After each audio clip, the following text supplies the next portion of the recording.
Now, I know quite a bit of drivers who go from company driver to a lease operator or owner operator, whether they start their own business. And I ask them all, same question. What's your 5-year plan? We're currently in 2025. What is your 5-year plan?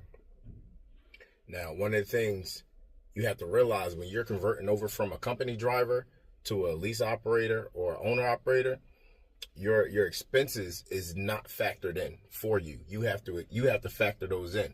And right now, it's not the time to do it, if you ask me. But to each his own. If you feel as though you got a plan that can do whatever works for you.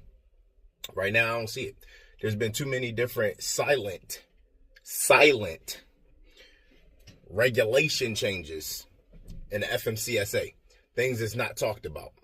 The fact that they've been putting out this technology for autonomous vehicles for a long time. A lot of these hours and stuff they're getting, it look like they're grabbing all this data from 1990, back when before it was a driverless truck to be on a commercial highway, to be on the road. They had this stuff, doing mining and stuff like that. So it was supposed to be a military application, for to guide soldiers through, different terrains via satellite. And it's just constantly progressing.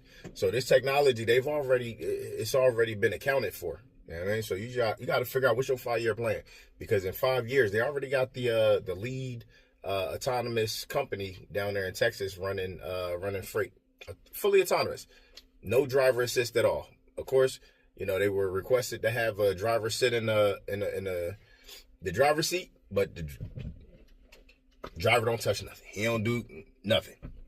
It does it all by itself. A question was asked to the president of that company, and it was, what is the best use case for driverless trucks? The response was, driverless trucking company strategies is built behind long haul. So, and then you got to also think like, oh, well, where they going to pull over? Trust me, they already got all of that stuff figured out. Because if you do some research, you start digging in to who's investing, who's funding this process, you're talking about billion-dollar companies already. You're talking about the big trucking companies that's already out here. You're talking about the big fuel companies that's already out here. They already have property. They already have real estate. Big things that they're talking about with the driverless trucks is the fact that long haul, and they're going to be focused on medical